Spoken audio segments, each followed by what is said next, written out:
It's Friday, November 28th. I'm Ian Fox, joined as always by my best friends Joe and Brett. This is Pick the Push. Full gear turned predictions upside down. The leaderboard got rocked, and we found out how dangerous one wrong pick can be. The champ survived, but the bullseye on his back has never been bigger, and now it's WarGames this weekend. 2 rings, 1 cage, total chaos coming Saturday, and the next Pick the Push Royale opens tonight after SmackDown. It's free, it's multiple choice, and literally anyone can join and try and become our number 1 contender going into the next Pick the Push Royale to face our champion. Plus, we sat down this week with the champion himself, and he dropped a massive announcement that changes everything going forward. All right, that's enough of me talking. Let's go! Pick the push. Call it sharp, call it clean. The push. No half steps, no in between. The push. No luck, no hush. Only legends survive when you pick the push. All right, you guys ready to start talking about full gear? Yeah. Yeah.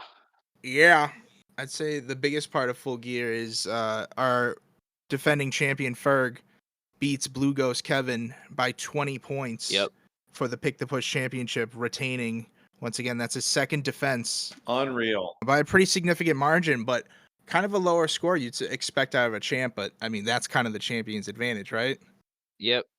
Champion's advantage is he's in a singles match. He's only head on head against one person. He doesn't have to worry about the rest of the card, or he would have gotten beaten out by most of the card.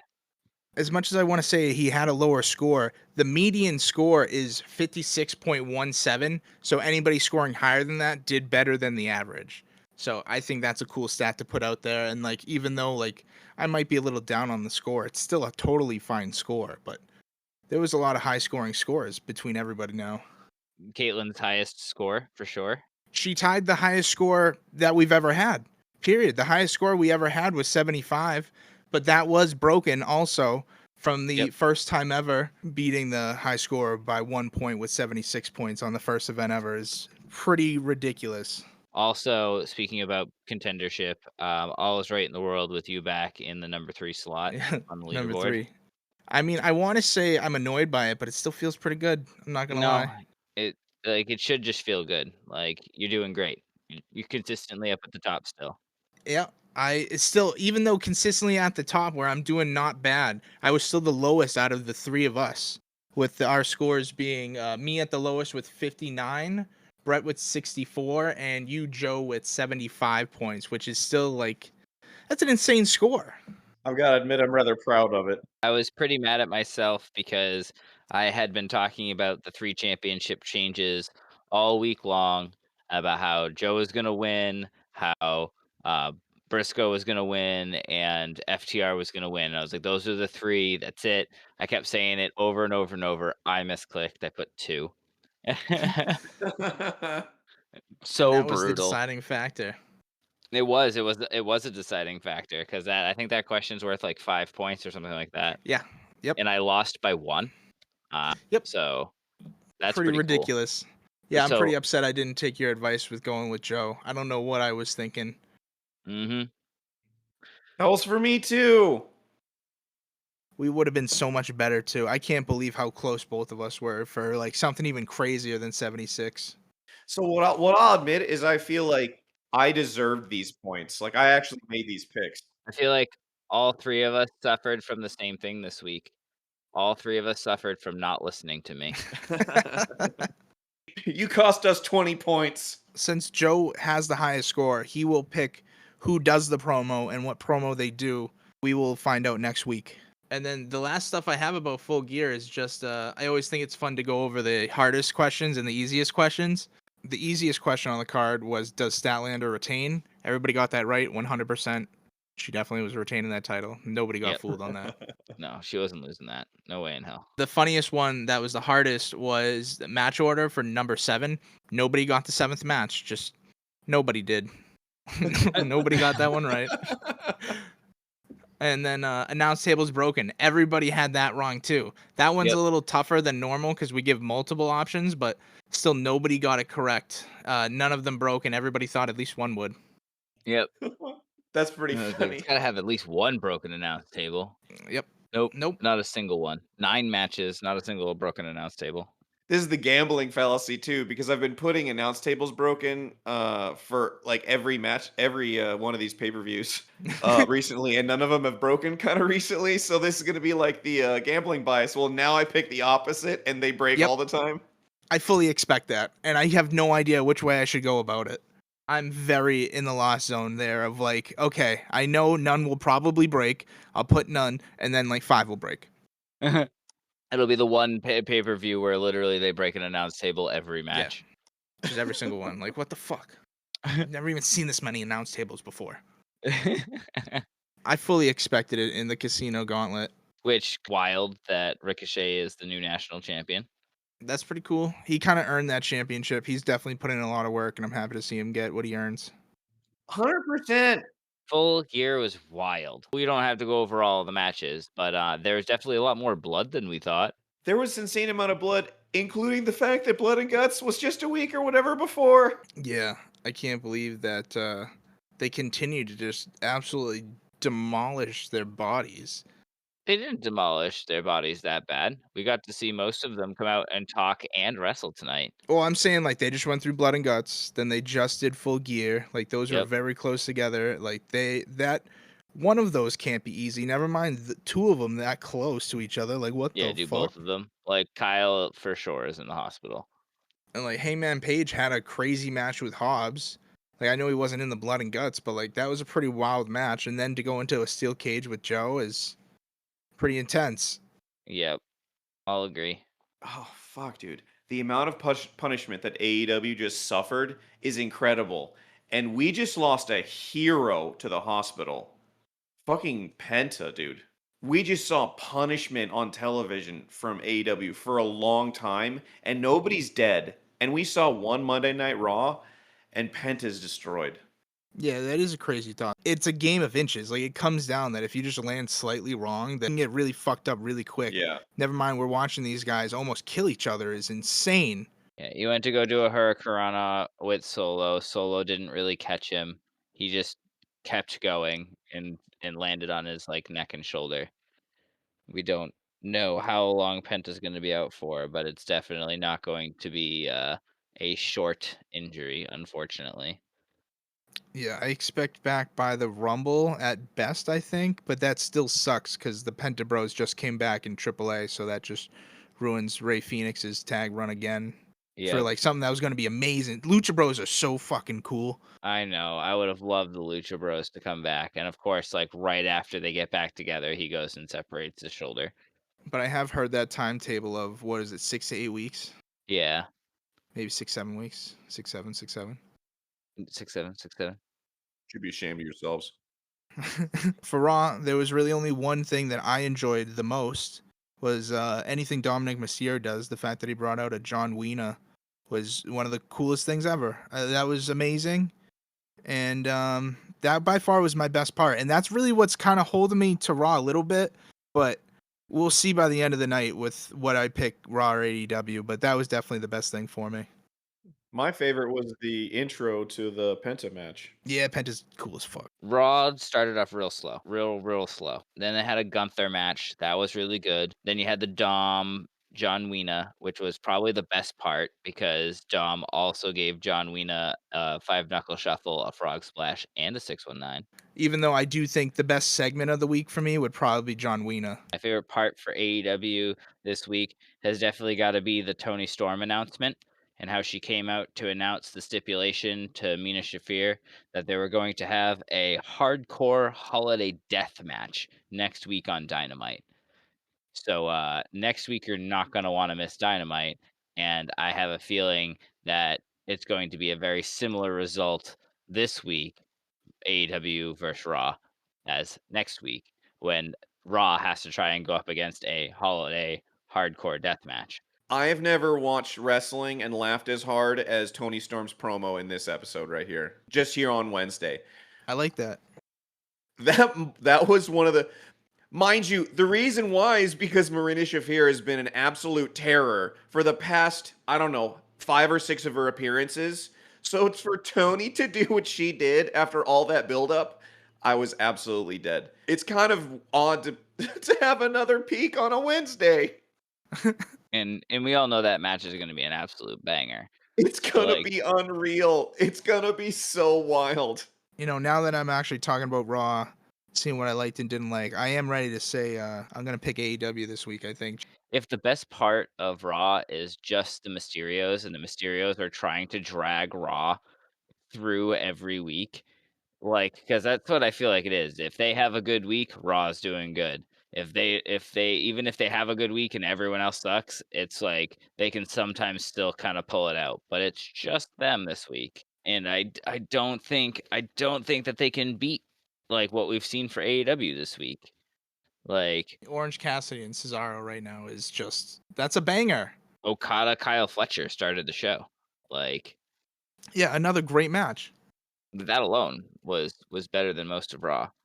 I'm just gonna stick with the Great British Bake Off flaws. AEW wins because they're able to provide a complete show. I like that. Unfortunately, with Penta's injury, they were not able to give us a complete show.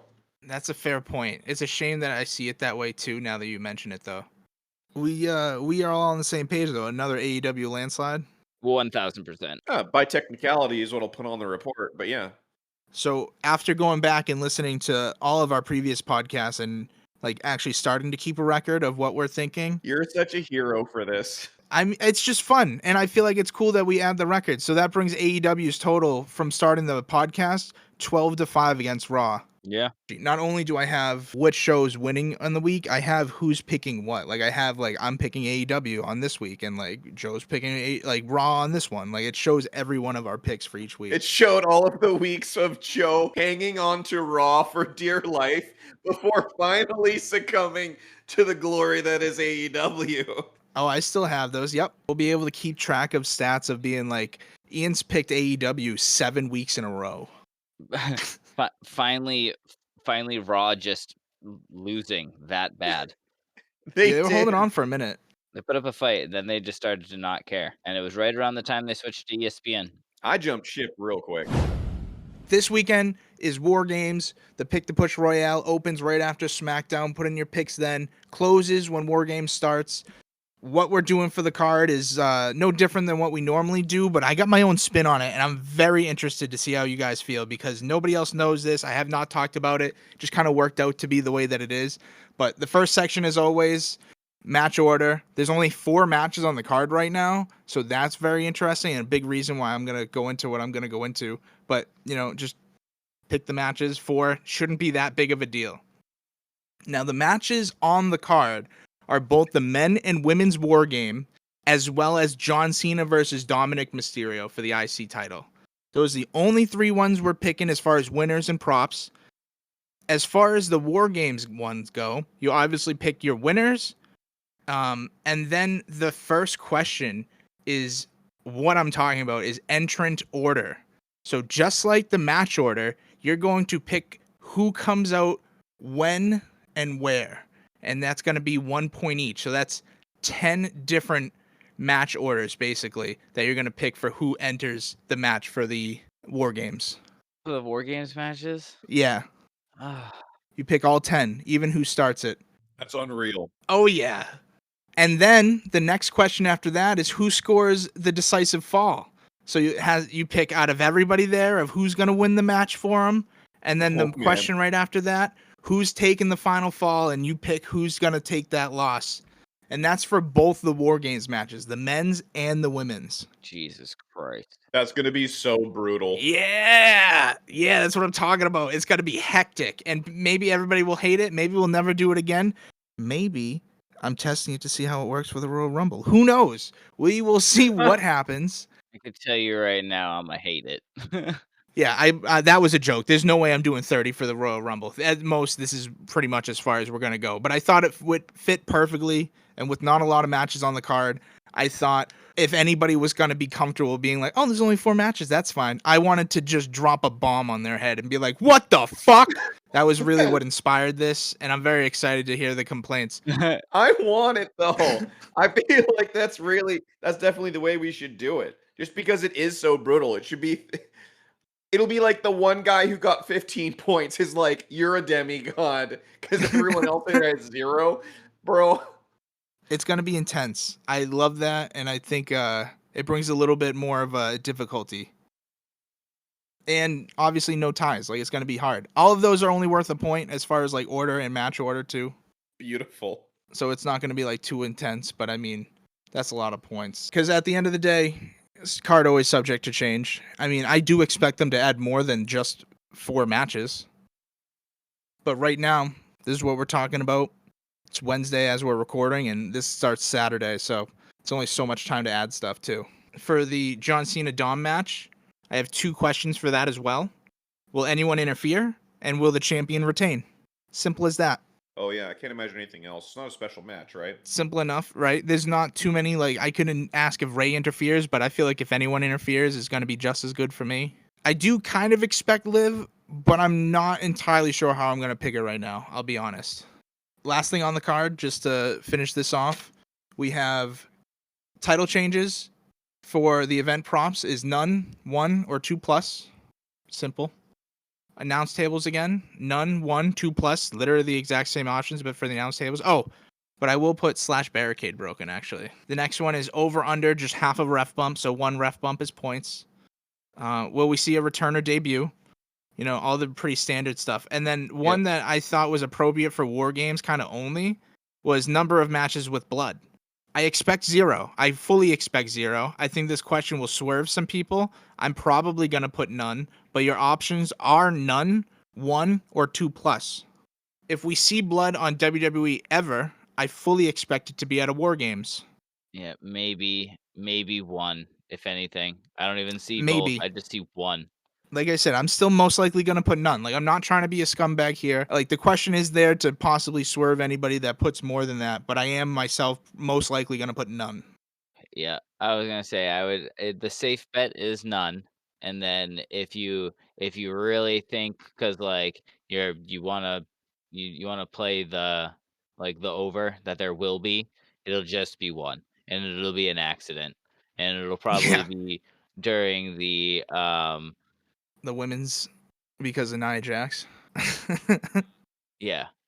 Nia Yeah. Jax is in the women's war games, so Yeah. that's something that I would watch out for and would factor in here.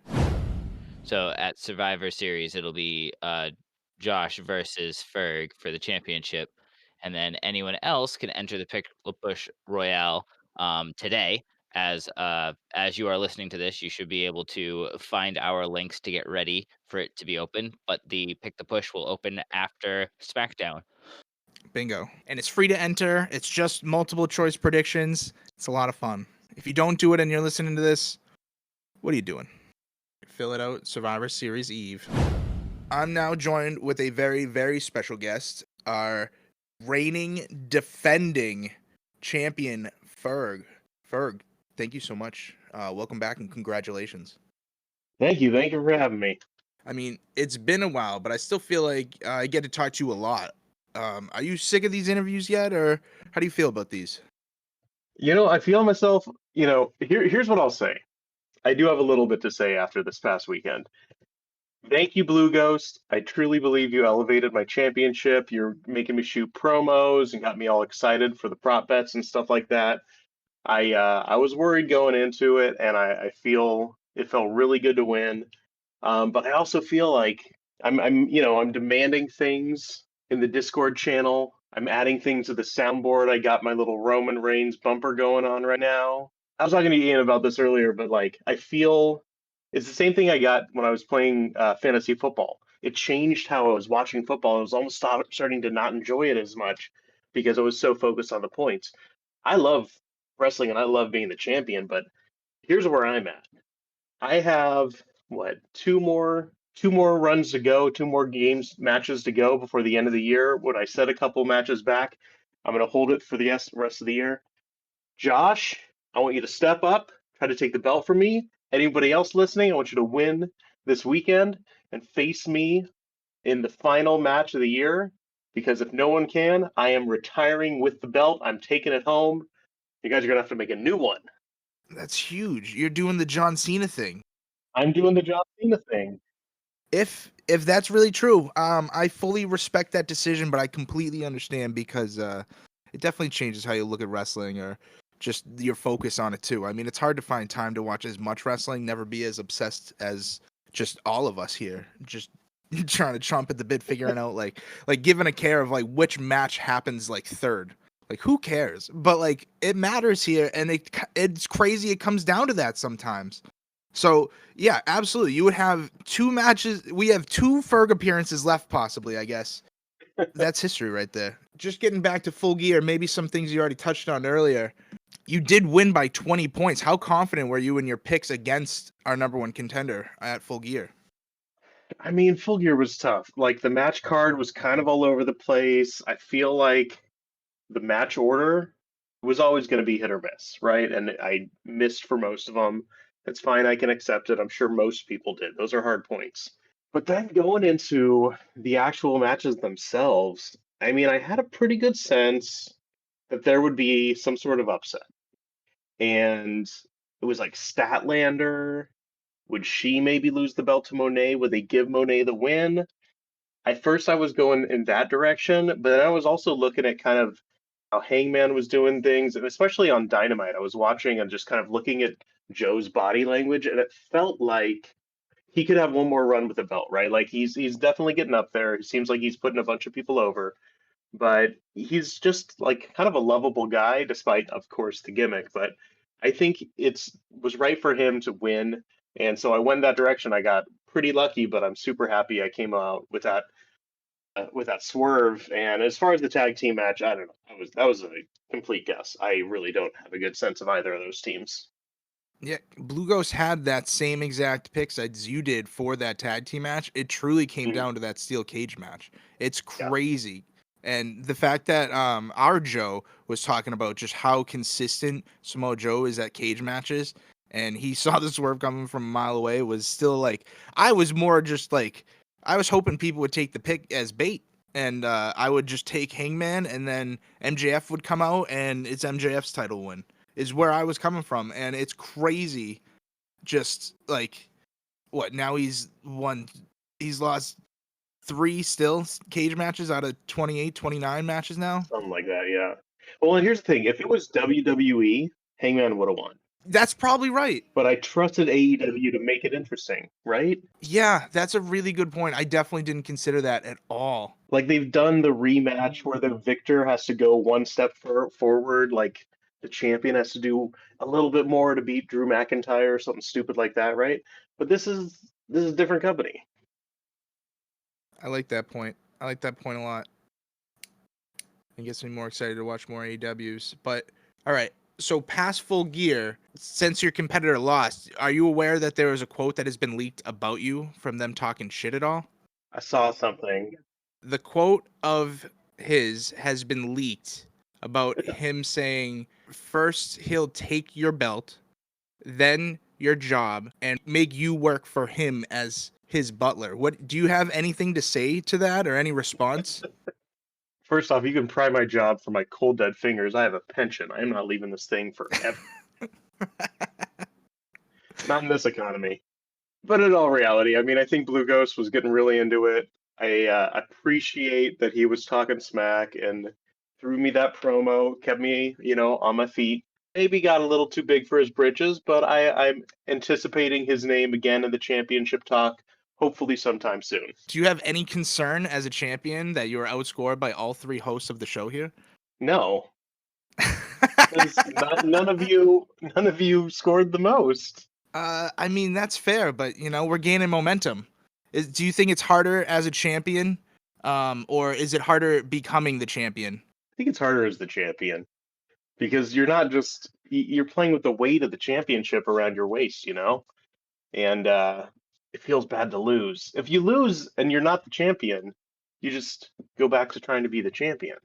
Now, do you think you would sum it up as maybe you feel some extra pressure just from knowing that everybody's watching you on the leaderboard, seeing where you are? You're really like the one on there that everybody's trying to be. Even when you're not in first, you still have that championship belt. So Yeah, I like the little graphic of the belt now next to my name. I appreciate that. well deserved, absolutely earned. Yeah, no, I mean that's the other reason I'm not too scared of you guys taking the belt from me because right now I'm at number 1. I've got the top average. I've got the With the highest ever belt. score other than, did Rambler? Oh yeah. What did he get So 75? not Rambler. That actually brings up an extra point. The one you just referred to as the number one contender for this weekend at WarGames. Not only their first Royale getting the number one contendership, they came in and outscored everybody and beat what was your previous record of most points by 1 point. Do you have anything to say to that? Nah, I'm going to crush him. You're gonna crush them. Adds no extra pressure onto WarGames this weekend. This is a WWE pay-per-view. I'm going to get 100 points. 100 points. That's very bold. I do want to say, I have my ways of shaking things up a bit for the WarGames card, and I'm very excited for you to see and have everyone a little bit angrier this time around. I promise there's something in there that is going to shake things up a little bit, not too much. I mean, I will say it's been getting harder week over week. I would say you're getting better at fine-tuning that little quiz you got thrown my way. As it should be. Even like this past one at Full Gear, we had every match order was only 1 point. So not as defining as far as like where you're getting the points from, but I still felt like it had its importance. That was what I was worried about. And also WWE having very few matches was a concern too. Yeah. Well, and then the announcement table. What are you doing, guys? Yeah, nothing. From all of those matches with all of those blood, nothing. They even teased it. It was like 10 minutes in, Pac is holding Darby above his head, staring at the announce desk, and then just throws him on the ground. I mean, we're coming up onto what could be one of your final pay-per-views. Yep. If you're considering retiring, what does it mean to you to walk out this Survivor Series pay-per-view as champion still? You know, it's a holiday weekend. I'm going to be bored a lot watching my kids the next few days and dealing with family BS. So it'll be a nice moment to step away, fill out the little Google form, watch, sit back and watch the show. I'm looking forward to the matches, right? I think we got a couple that might be pretty obvious, but there's also like, will Cena give the belt back to Dom? Will the good guys win in the men's war game again? Just like I feel like they're running it back every friggin' year. One thing I want to touch on too is just adding to your legacy of I feel like it's hard to defend the championship, but not only are we going into a WWE pay-per-view, if you walk out of here as champion still and you retain, you not only defended multiple times again, but also you defended after an AEW and a WWE, like just absolutely solidifying possibly a dynasty here at this point. Like I don't know if we'll ever see something like that again, to be honest. Did I win on a WWE? Not yet. This one would be it. You know what I mean? Okay. You just defended on AEW. We're going into the WWE. If you get it at Survivor Series, I feel like that's another that's a huge feat in itself too. Never mind all of the other things you've been able to accomplish. That's true. Well, and I mean, you think back as wrestling fans, you go back to the old days, Hulk Hogan, right? Mankind, The Rock, Logan Paul. All these names are just, etched in our minds. And when people are, several years into this podcast, I want them looking up at the history books, and right there, boom, Ferg, dominant champion of the early days. Well deserved. You've earned your name in the rafters too. I don't think anybody can even deny it, and just adding to it. With that being said, do you have a message for the rest of the locker room or anything else you'd like to say going into this weekend? I mean, I'm definitely showing up this weekend. Good luck. And then for everybody else, I want to see some top scores up there. I feel like people bested me this past weekend, so I'm going to be trying extra hard to win that overall top scoring number this coming weekend. But I'd love to be pushed. I'd love to see some other, three-way ties, four-way ties. Let's make what's the final AEW pay-per-view? World's End. Let's make World's End the best end of the year possible. Could be the end of my world entirely. Who knows? Could be the end of civilization. I mean, anything's possible. Kevin Garnett said that one time. But yeah, I think you said it perfectly. Thanks again for joining us, Ferg. The whole Pick the Push community is watching, cheering, and obviously plotting against you. We'll see you in the arena at WarGames. Sounds good. Oh, and look forward because I got a promo coming later this week. I look forward to it. It sounds amazing. I'm very excited. And that wraps things up for this week's episode of Pick the Push. Full Gear delivered, the Royale delivered, and now this weekend, we have WarGames. So the chaos isn't stopping anytime soon. Don't forget, the Pick the Push Royale opens right after SmackDown. Jump into the Discord, lock in your picks, take your shot at the champion before the cage drops on Saturday. Follow the show on your favorite podcast platforms, leave a review, and share this episode with someone who loves wrestling as much as you do. For Brett, for Joe, I'm Ian Fox. Thanks for listening. We'll see you at WarGames. Peace. Aller, pick the push. Call it sharp, call it clean. Pick the push. No half steps, no in between. Pick the push.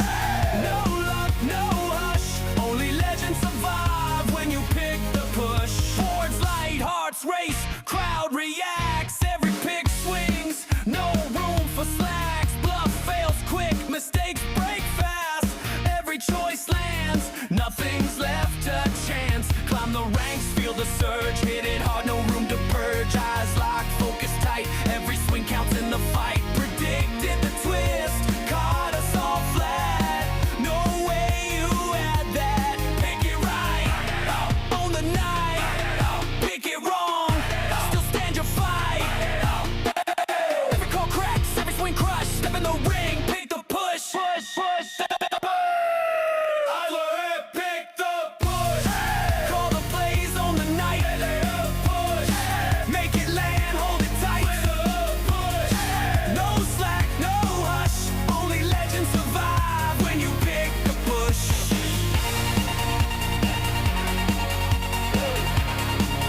When you pick the push.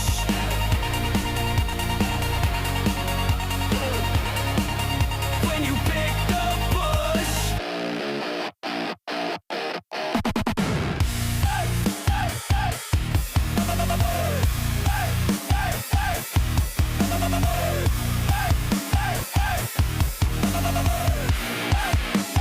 pick the push. Is there anything else you guys want to add or any funny noises? Maybe turkey noises for Thanksgiving? I knew I'd get one of you to do it. I knew it. I was going to do it myself, though. But just so you guys don't feel alone. The Happy Thanksgiving.